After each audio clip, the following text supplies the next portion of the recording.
మనం ప్రస్తుతం Nagar Kurnool MLA camp ఆఫీస్లో ఉన్నాం. నా పక్కన ఎమ్మెల్యే రాజేష్ రెడ్డి గారు ఉన్నారు, కూచుకుల రాజేష్ రెడ్డి గారు. సో ఒకవైపున ఇక్కడి నుంచి ఒక 100 మీటర్ల దూరంలో ఒక భారీ ధర్నా జరుగుతున్నది, దీక్ష జరుగుతున్నది. 2 నెలల పసికందు చనిపోయిన ఘటన రాష్ట్రం అంతా షేక్ చేస్తున్నది. సో ఎమ్మెల్యే గారితో ఒక్కసారి మనం మాట్లాడదాం. నా ముందు జర్నలిస్టులు ఇంకా చాలామంది ఉన్నారు, వాళ్ళు కూడా క్వశ్చన్స్ అడుగుతారు. సో ఎమ్మెల్యే గారు ఈ ఘటన మీద ఏమంటారో చూద్దాం. నమస్తే ఎమ్మెల్యే గారు. నమస్తే. సో ఇంతవరకు మీరు దీక్షా స్థలానికి వెళ్ళనట్టున్నారు, కారణం ఏంటి, ఎందుకు ఇంకా వెళ్ళలేదు? దీక్షా స్థలానికి అంటే ముందుగా నేను 19 రోజు నేను ఆ జాతరకి వెళ్ళడం జరిగింది, కళ్యాణానికి వెళ్ళడం జరిగింది. 18 నైటు సంఘటన జరిగినట్టు కూడా ఎవరికి తెలియదు. 28 రోజు కూడా మాకెవరికి ఏం తెలియదు. 21st రోజు మధ్యాహ్నం తర్వాత ఇట్లా పాప చనిపోయింది గొడవల అని చెప్పడం జరిగిన వెంటనే నేను మా అధికారులకు, పోలీసు వాళ్ళకి ఫోన్ చేయడం జరిగింది. ఇంతకుముందు ఛానల్ వాళ్ళకు కూడా నేను చెప్పడం జరిగింది. ఏమన్నా కానీ పసికందు దురదృష్టకరం, బాధాకరమైన ఇది. 2 నెలల పాప చనిపోవడము, చంపబడ్డది అని మనకు తెలుస్తూ ఉంది. కాబట్టి ఎవరైనా సరే వాళ్ళని అరెస్ట్ చేయాలని చెప్పడం నేను మీడియా ద్వారా కూడా చెప్పడం జరిగింది. అది కూడా వైరల్ అయింది. దాని తర్వాత 8 మందిని తీసుకొచ్చి కూర్చోబెట్టడం జరిగింది. నేనన్నా మా పార్టీ అయినా సరే, ఏ పార్టీ అయినా సరే, ఎవరైనా సరే వాళ్ళని మాత్రం అరెస్ట్ చేయడం కంపల్సరీ, బెనిఫిట్ ఆఫ్ డౌట్ కింద.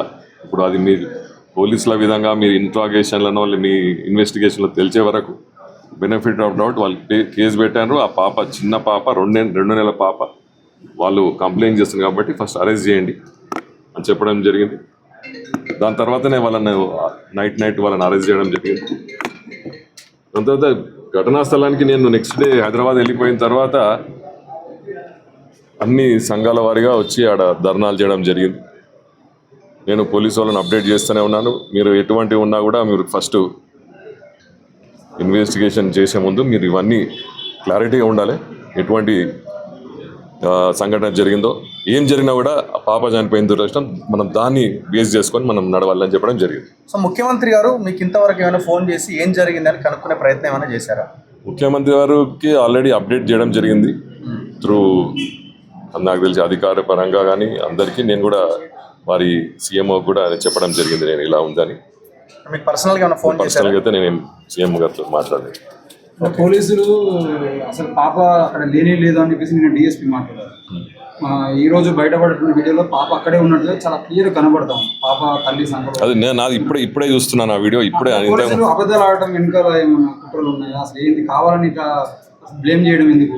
అది పోలీసు వాళ్ళు ఎందుకు బ్లేమ్ చేస్తున్నారు అనేది వాళ్ళ ఇన్వెస్టిగేషన్ నడుస్తుంది. నేను అందులో ఇన్వాల్వ్ కావడానికి లేదు. ఎందుకంటే నేను ఎవరితో పోలీసు వాళ్ళతో మాట్లాడినా అధికారికంగా నేనేమన్నా వాళ్ళని ఒత్తిడి పెట్టినట్టు బాగుండదని నేను అసలు పోలీసు వాళ్ళతోటి నేను ఈ విషయంలో ఫస్ట్ డే మాట్లాడి ఫస్ట్ అయితే బెనిఫిట్ ఆఫ్ డౌట్ కింద ఎవరైతే మీద కంప్లైంట్ వచ్చిందో వాళ్ళని అరెస్ట్ చేయమని చెప్పడం జరిగింది. కానీ ఎటువంటి ఒత్తిళ్ళు, వాళ్ళని ఇన్వెస్టిగేషన్లు మీ ఇన్వెస్టిగేషన్ మీరు చేసుకోండి కానీ ఫస్ట్ అయితే చేయడం జరిగింది.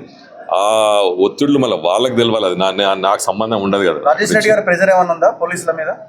ఎటువంటి ప్రెజర్ లేదు. మేము పెడితే నేను పెట్టాలి, లేకపోతే ఇంకా పైన నుంచి రావాలి. కానీ నేను ఒక్క ఒత్తిడి పెట్టలేదు. ఇప్పుడే ఆ వీడియో కూడా చూస్తూ ఉన్నాను. ఆ వీడియోలో కూడా వాళ్ళు అదే చెప్తా ఉన్నారు, ఆ పిల్లాడు వచ్చి మొత్తుకుంటా ఉంది, నేను ఇప్పుడే బస్సు దిగి వచ్చాను అని. ఇప్పుడే నాకు కూడా ఎవరో చెప్పారు ఈ కొత్త వీడియో రిలీజ్ అయిందంటే. నేను ఇప్పుడే వస్తూ కార్లో చూస్తే అందులో ఆ పిల్ల కూడా, ఆ పోలీసు వాళ్ళు ఉన్నారు అందులో, ఆ కోకోనట్ రూమ్లో. ఆడ ఆ పాప కూడా, అన్న నేను ఇప్పుడే గొడవ ఎత్తుంటే నేను ఇప్పుడే వచ్చాను ఇడికి, నేను బస్సు దిగి డైరెక్ట్ ఇడికే వస్తున్నాను గొడవ ఎత్తుందని అని చెప్పడం కూడా అలా కింద ఎవరో మెన్షన్ చేశారు సోషల్ మీడియాలో. అది ఇప్పుడే చూడడం జరిగింది, అది కొత్త వీడియో. ఎస్పీ తన నోట్లో ఏం పెట్టాడంటే భార్యాభర్తలకి గతంలో కూడా గొడవలు ఉన్నాయని ఒక లైన్ రాశాడు. అవసరం ఏముంది? పోలీసులు దాన్ని ఇంకా అనుమానాలు పెంచడం తప్ప ఇంకా అందులో అనుమానమే కలుగుతుంది కదా. ఎప్పుడో పాత గొడవ ఏదన్నా ఉండొచ్చు భార్యాభర్తల మధ్య, దాన్ని ఈ ప్రెస్ నోట్లో పెట్టడం ఏంటి? ప్రెస్ నోట్ ఇప్పుడే వచ్చిందని నేను ఇంకా చూడలేదు, ఇప్పుడే చూస్తూ ఉన్నాను. ఇంకా నేను ఇప్పుడే వచ్చిన ప్రెస్ నోట్ చూసి నేను, ఎందుకంటే ఎస్పీ గారితో మాట్లాడలేదు, డిఎస్పీ గారితో మాట్లాడలేదు. ఇంకా మాట్లాడితే నాకు కూడా కొంచెం క్లారిటీ వస్తుంది అసలు ఏంది ఈ కేసులో ఏమవుతుంది అని. సో ఇక్కడ రాజేష్ రెడ్డి ఉన్నాడు, అక్కడ రేవంత్ రెడ్డి ఉన్నాడు. సంఘటనకు కారణమైన వాళ్ళంతా రెడ్లే కాబట్టి ప్రెషర్ ఉన్నది అన్న ఒక బలమైన ఆరోపణ బయట వినబడుతున్నది. ఇప్పుడు ఎవరు నాయకులు వచ్చినా కూడా ఇదే అంశాన్ని ప్రధానంగా ప్రస్తావిస్తున్నారు. అదే తప్పండి. నేను నా పక్కన ఉంటే మీరు ఇక్కడ చూస్తే నేను చుట్టూ కింద ఉన్నా నా పక్క ఉన్నా అన్ని కులాల వారు ఉంటారు. రెడ్ల కంటే ఎక్కువ అన్ని కులాల వారే ఎక్కువ ఉంటారు నా చుట్టూ. ఓకే. ప్లస్ నేను డాక్టర్ను, నా 10 ఏళ్ళు ప్రాక్టీస్ చేసి డాక్టర్ ఉన్నప్పుడు నేను ఓన్లీ రెడ్లనే చూస్తా లేకపోతే ఇంకొని చూడడానికి కాదు కదా. నేను హాస్టల్లో పెరిగిన వాడిని, ఆ ఫీలింగే నాదే లేదు. అది ఎవరిని అడిగినా చెప్తారు టౌన్లో. ఇప్పటికీ నాకు ఆ పేరు వచ్చింది, అందరితో బాగుంటాడు, ఎక్కడ పోయినా అందరితో ఉంటాడు, అందరితో తింటాడు అని. అటువంటి ఫీలింగ్ లేదు. మీరు మొన్న కూడా ఒక అతను ఎవరు సిగ్నల్ టీవీ అతను నాకు ఫోన్లో మాట్లాడాడు. ఆ టీవీ అది కూడా యూట్యూబ్లో ఉంది. నేను బెనిఫిట్ అవడం అరెస్ట్ చేయండి, వాళ్ళు నా పార్టీ అయినా ఎవరైనా సరే ఫస్ట్ ఆ పాప చనిపోయింది, వాళ్ళని అరెస్ట్ చేయాల్సిందే అని నేను చెప్పడం జరిగింది 3 days బ్యాక్. అంటే రెడ్డిలు కావడం వల్ల అరెస్టులు కావట్లేదు, ఇంత లేట్ అవుతుంది అనేది బయట ఆరోపణ, ప్రధానంగా వినపడుతున్న ఆరోపణ అది ఒకటే సార్. అదే వినిపిస్తుంది. నేను నా వీడియోలో ముందే నేను ఎవరో సిగ్నల్ టీవీ ఎవరో ఫోన్ చేశారు నాకు, చేస్తే అది యూట్యూబ్లో కూడా వచ్చింది మొన్న 3 days బ్యాక్. నేను సీరియస్ చెప్పడం, బెనిఫిట్ ఆఫ్ డౌట్, పాప చనిపోయింది, దురదృష్టకరం, బడుగు బలైన వర్గాలకు సంబంధించిన పాప కాబట్టి మీరు ఫస్ట్ అరెస్ట్ చేయండి. మీ ఇన్వెస్టిగేషన్ తర్వాత ఫస్ట్ అరెస్ట్ చేయండి. వాళ్ళు కాంగ్రెస్ వాళ్ళ, నా మిత్రుల అని చూడకండి, ఫస్ట్ అరెస్ట్ చేయండి అని చెప్పడం అది మీరు యూట్యూబ్లో చూడొచ్చు. ప్లస్ చాలామంది వాళ్ళు నా చుట్టాలు, కొట్టిన వాళ్ళు నా చుట్టాలు అని నన్ను కలుపుతున్నారు. అంటే కాంగ్రెస్ ఎక్కడ లేదు. అందులో సంతోష్ రెడ్డి అని ఒక ఆయన ఉన్నాడు, ఆయన చుట్టమని ఆయన అసలు 8-9 మందిలో అక్యూజ్ చేయలేడు. ఆయన మాజీ ఎంపీటీసీ తుకారాం రెడ్డి మాకు చుట్టమేం కాదు, మా కాంగ్రెస్ పార్టీ సర్పంచ్ తుకారాం రెడ్డి. సో ఎక్కడైనా ఊర్లో సర్పంచ్ కాబట్టి రేపు పొద్దున ఉపయోగపడతాడని లైన్ లో ఏమైనా కొంత కన్సర్న్ చూపించే ప్రయత్నం అటువంటిది ఏం లేదు. మీరు పోలీసులను అడగొచ్చు, లేకపోతే మీరు అధికారులను అడగొచ్చు. ఎవరి మీద ఎటువంటి ఒత్తిడి ఇప్పుడు దాకా పెట్టినట్టు నేను ఈ 2 ఏళ్లలో అసలు పోలీస్ స్టేషన్లో కేసులు చెప్పడమే తక్కువ. ఎవరైనా ఉంటే కాంప్రమైజ్ చెప్తా, కానీ ఎవరిని కూడా కేసులు చేసి అరాచకం పెట్టడం సాంప్రదాయమే లేదు మా దగ్గర. అంటే నేను డిఎస్పీ గారు మాట్లాడుతూ పాప లేదు అని చెప్పేసి ఒక యూట్యూబ్ ఛానల్కి ఇంటర్వ్యూ ఇచ్చారు. అవును. సో ఇప్పుడు ఆ పాప ఉందని వీడియోలు బయటకు వచ్చినాయి. ఆయన మీద ఏమైనా చర్యలు ఉండే అవకాశాలు ఉంటాయి? అందులో బయటపడితే తప్పకుండా వాళ్ళ డిపార్ట్మెంట్ చూసుకోవాలి. అదే చెప్తున్నా. ఇప్పుడు ఆ కింద కూడా అందులో కూడా చెప్తా ఉంది ఎవరికో ఆ లేడీ. ఆ పోలీసు వచ్చిన తర్వాత వచ్చిన వీడియో ఇప్పుడు రిలీజ్ అయింది, ఇప్పుడే చూశాను, కార్లో వస్తూ చూశాను. అందులో ఏముందంటే ఆమె అంటుంది, అన్న గొడవ అవుతున్నందుకు నేను ఇప్పుడే బస్సు దిగి గురికొచ్చిన అన్న అని అందులో వాయిస్ ఉంది. దాన్ని ఎవరో మెన్షన్ చేశారు కింద. సో అందుకే క్లియర్గా అంటే అందులో వస్తుంది, నేను ఇప్పుడే గొడవ అయినాక అప్పటికి పోలీసులు వచ్చిన తర్వాత ఆమె వచ్చింది అని అందులో పెట్టినట్టు కనిపిస్తూ ఉంది. అందులో రాష్ట్రం అంతా ఇంత సంచలనంగా మారినటువంటి కేసు మీకు 100 మీటర్ల దూరంలో ఇక్కడ ఇంత పెద్ద ప్రొటెస్ట్ జరుగుతూ ఉంటే ఎందుకు పోతలేదు? అంటే ప్రొటెస్ట్ పోయి ఇప్పుడు మేము చేయాల్సింది చేస్తూనే ఉన్నాం. అట్లీస్ట్ బాధితులకు భరోసానన్నా కల్పించి మేము ఉన్నామని చెప్పి భరోసా ఎందుకు? మేము ఉన్నామని ప్రభుత్వం ద్వారా చెప్పినాము. మొన్ననే మా కలెక్టర్ గారు కూడా ఆయనకు డబుల్ బెడ్రూమ్ ఇల్లు కానీ 1 lakh rupees చెక్ ఇవ్వడం జరిగింది. ఇవన్నీ అధికారికంగా మేము చేయండి జరగదు కదా. ఆడ నాకు సంబంధం లేకుండానే నన్ను తిడుతూ ఉన్నారు. నేను నా ఇన్వాల్వ్మెంట్ లేకుండానే ఒకడు లంగ కొడుకు అంటాడు, వాడు దొంగ కొడుకు అంటున్నాడు, నన్ను అంటున్నాడు. ఇక పోయి ఆడ మళ్ళీ నేను తిట్టించుకోవాల్సింది తప్ప నేనేం ఆడ చేయాల్సింది ఏం లేదు. నేను చేయాల్సింది ఆ బాధితులకు చేయాల్సింది తప్పకుండా నేను చేస్తున్నాను. ఇప్పుడు సమస్య పరిష్కారం దిశగా ముందుకు వెళ్తుంది వ్యవహారం అని మీకు అనిపిస్తుందా? మాకైతే అనిపించట్లే. సొల్యూషన్ దిశగా, లేకపోతే వాళ్ళకి భరోసా ఇచ్చి వాళ్ళని పరిష్కారం దిశగా కేసుని బలోపేతం చేసి వాళ్ళకి భరోసా కల్పించే దిశగా ప్రయత్నం అయితే జరుగుతుంది. అంటే ఇప్పుడు వాళ్ళ పోలీసుల అధికారికంగా వాళ్ళ డిపార్ట్మెంట్ తోడు ఏం చేస్తున్నారో నాకు అనవసరం. వాళ్ళ బాధితులకు సంబంధించిన హామీలు కానీ, మేము ప్రభుత్వం ద్వారా ఇవ్వాల్సిన హామీలు కానీ, వాళ్ళకి డబుల్ బెడ్రూమ్ ఇల్లు కానీ, వాళ్ళకి చెక్ కానీ, వాళ్ళకి సంబంధించి ఇప్పుడు చనిపోయింది పాప, ఆ పాపని తెలియదు కానీ కావాల్సిన వాళ్ళకు రిమాండ్ చేయాల్సిన అవి పోలీసులకు రిమాండ్ చేయాల్సిన అంటే ఎవరైతే అక్యూజ్డ్ ఉన్నారో వాళ్ళ కేసుకు సంబంధించిన కానీ అటువంటివి మేము గట్టిగా చేసే ప్రయత్నం చేస్తాం. కానీ ఇక డిపార్ట్మెంట్కి ఇన్వాల్వ్ కావాల్సిన అవసరం మాకు లేదు. క్యాస్ట్ సర్టిఫికేట్ తేవడానికి 4-5 రోజులు పడుతుందా సార్? ఎంఆర్ఓకి నివేదించినాము, ఇంకా అది రాలేదు, వస్తుంది అని అంటుంది. ఆమె ఎస్సీ అని ఆమె అంటున్నది. ఆమె క్యాస్ట్కి సంబంధించి SC ST పెట్టడానికి ఇంకా క్యాస్ట్ సర్టిఫికేట్ మాకు క్లారిఫికేషన్ రాలేదు అంటున్నాడు ఎస్పీ కానీ డిఎస్పీ కానీ. వీళ్ళు అది నాకు క్లారిటీ లేదు. సిస్టమ్ చాలా అది నాకు క్లారిటీ లేదు దాని గురించి. నియోజకవర్గంలో ఏం జరిగినా మీ ఆధీనంలోనే జరుగుతుందనే పేరు వస్తుంది. మీరు ఎందుకు ఇంత అంటే క్లారిటీ లేదంటే? అంటే ఇప్పుడు ఆమె కాస్ట్ సర్టిఫికేట్ ఇవ్వలేదంటే ఆమెది ఇక్కడ కాదంటే ఆమెది ఇక్కడ ఎక్కడైనా. ఇప్పుడు గ్రామానికి ఇప్పుడు ఒక కాల్ చేసి ఇప్పుడు పలానా ఏ క్యాస్ట్ అంటే వాళ్ళని చెప్పగలుగుతారు. ఇప్పుడు హస్బెండ్ ఉంది, అబ్బాయిది ఉంది, ఆమెది ఇప్పుడు క్లారిటీ లేదు. ఆమె ఎక్కడి నుంచో కూడా సగం మందికి తెలియదు. ఆమె ఇంకో కొంతమంది ఏమో ఆంధ్ర అంటారు, కొంతమంది ఏమో ఆమె నవాబ్పేట మండలం అంటున్నారు. మొగడు పిల్లలు కొట్టుకున్న విషయము ఎస్పీ గారికి బాగానే తెలిసింది కానీ ఈ విషయం తెలియలేదంటారా సార్? ఇది ఇప్పుడు మీరు చెప్తున్నారు, నేను report సంవత్సరం చూడలేదు కింద ఇంకా. ప్రెగ్నెంట్ ఉన్నప్పుడు కొట్టుకున్న విషయాలు పోయినాయి అది మీరు కానీ కాదు, మీరు ఎస్పీని అడగాలి, నేను ఇంకా రిపోర్ట్ చూడలేదు. మీరు సార్, మీ- కాదు కదా, మీరు ఆయన క్లాస్ తీసుకోవాలి. ఇప్పుడు అరే నేను ఎమ్మెల్యేనే, నేను బదనాం అవుతున్నా, మీ మీద నాకు రుద్దుతున్నా ఏందని మిమ్మల్ని అంటారు కదా, ప్రజాప్రతినిధి అంటారు, పోలీసు అదే నేను ఇంకా ఆ రిపోర్ట్ నేను ఇప్పుడు ఆయన ప్రెస్ రిపోర్ట్ కూడా చూడలేదు. ఇప్పుడే వస్తున్నా నేను, ఇప్పుడే ఎవరు ప్రెస్ మీట్ పెట్టిందని చెప్పడం జరుగుతుంది. అంటే అందుకే మీ మీరు మౌనం కూడా చాలా ప్రశ్నలకు దారితీసేవారు సార్. ఇప్పుడు మౌనంగా నేనే మొన్ననే ఒక మీడియా మిత్రుని చెప్పిన, ఎటువంటిదైనా కూడా నిందితులను మాత్రం శిక్షించేది కంపల్సరీ. మీరు At అన్నటువంటి any మీడియా cost. పర్సన్ కూడా మీ కమ్యూనిటీ కాబట్టి మీరు కాంప్రమైజ్ లో ఆ మీడియాతో మాట్లాడారు అనుకుంటున్నారు. ఎవరైనా మీరు అన్నటువంటి సిగ్నల్ టీవీ కూడా మీ కమ్యూనిటీ. ఇక ఆయన ఎవరో నాకు కూడా తెలియదు. ఆయన కాల్ చేసి దాన్ని అడిగిండు. అంటే ఇదే సిగ్నల్ టీవీ ఇంతకుముందు నన్ను తిట్టింది. ఎందుకు తిట్టిందో, నేను ఢిల్లీ పోయినా, నేను రేవంత్ రెడ్డిని కంప్లైంట్ చేయడానికి పోయినా అని చెప్పడం జరిగింది. ఇది ఆయన అదే ఆ సిగ్నల్ టీవీ. ఇప్పుడేమో మళ్ళీ ఆయన ఆ మీటింగ్ తర్వాత అన్నాడు, ఎమ్మెల్యే వాళ్ళ చెప్తున్నాడు, ఆడవాళ్ళ చెప్తుంది అని అంటున్నాడు. ఇక ఇప్పుడు వాస్తవమే కదా సార్, మీరు చెప్పేది ఒకటి ఉంటుంది, అటు జరిగేది ఒకటి ఉంటుంది. ఇప్పుడు నేను చెప్పిన సీఎం ఏమన్నా మీకు కాల్ చేసి ఇన్వాల్వ్ కావద్దు, నేను చూసుకుంటా అని చెప్పి అట్లా సీఎం గారు ఇప్పుడు దాకా దాని గురించి ఏం మాట్లాడలేదు. మీరు బాధిత శిబిరాల దగ్గరికి వచ్చి ఒక భరోసా చెప్పొచ్చు కదా. ఇస్తాం అంటే ఇప్పుడు దేనికైనా ఇప్పుడు మేము ఇచ్చే భరోసా ప్రభుత్వం ద్వారా అన్ని రకంగా చూసుకుంటున్నాం.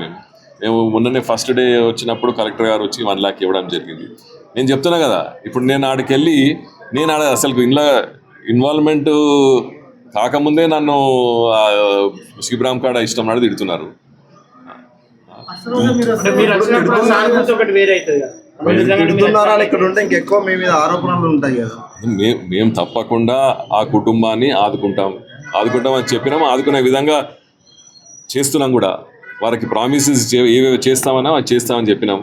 వారికి సంబంధించిన వాళ్ళకి ఊర్లో ఇల్లు లేదు, డబుల్ బెడ్రూమ్ అడిగినారు, అది ఇస్తా అని చెప్పినాం. వాళ్ళకి 1 lakh రూపీస్ ఇస్తా అని చెప్పినాము. వాళ్ళకి ఇంకా మెడికల్ కాలేజ్లో వాళ్ళకన్నా వాళ్ళ ఫ్యామిలీ మెంబర్స్ కన్నా ఆమె కన్నా జాబ్ ఇప్పిస్తా అని చెప్పినాము. ఇవన్నీ కూడా జరుగుతున్నాయి. ఇవన్నీ చెప్పారు కదా సార్ మీరు, కానీ ఆ నిందితులు ఎవరైతారో వాళ్ళని కఠినంగా శిక్షించాలి అని తొందరగా జైలుకి పంపించే ప్రయత్నాలు చేయాలని ఎందుకు చెప్పట్లేదు? ఇప్పుడు ముగ్గురేమో ఆల్రెడీ రిమాండ్ లో ఉన్నారు, మహబూబ్నగర్ జైల్లో ఉన్నారు. ఇంకా 4-5 పరారీలు ఉన్నారు. వాళ్ళని ఫస్ట్ తీసుకొచ్చి కూర్చోబెట్టాడని అని చెప్పడం జరిగింది ఆల్రెడీ వాళ్ళకి. అది పోలీస్ జాబ్. నేనైతే వాళ్ళని ఏ జాబ్ అయినా మీకు తెలియకుండా జరగదు కదా సార్. ఏది మీ రెడ్డిలు కాబట్టి మీరు కాపాడుకుంటున్నట్టు అనిపిస్తుంది. మీరు మళ్ళీ కులంగా తీయకండి అది. అందుకేనా సార్ అక్కడ ఉన్న సీసీ కెమెరాలు కూడా, గుడిలో ఉన్న సీసీ కెమెరాలు కూడా అక్కడ లేకుండా మాయం చేశారు. ఇప్పుడు గుడిలో ఏ విధంగా నాకు తెలిసినంత వరకు గుడిలో సీసీ కెమెరా లేవు. అది ఆ జాతర సంవత్సరానికి ఒక్కసారి అవుతుంది. 20,000 మంది వచ్చే గుడికి సీసీ కెమెరాలు లేవంటే ఎవరు నమ్ముతారు సార్? అరే నేను చెప్పేది వింటారా లేదా? అది నేను వచ్చిన తర్వాత ఇది 3వ జాతర. ఆ జాతరకు ఆ గుడికి మెట్లు వేయించింది నేను. అది యాదవుల కులానికి సంబంధించిన జాతర. అది వచ్చిన తర్వాత నేను దానికి మెట్లు వేయించిన, నేను దానికి రోడ్ వేయించిన. దానికి ఇప్పుడు ఆ జాతరకు ఆ గుడికాడికి పోయేది సంవత్సరానికి. ఈ జాతర ఉన్నప్పుడే పోతారు. అది గుడికి కొంచెం దూరంగా ఉంటది. మీరు చూసారో లేదు?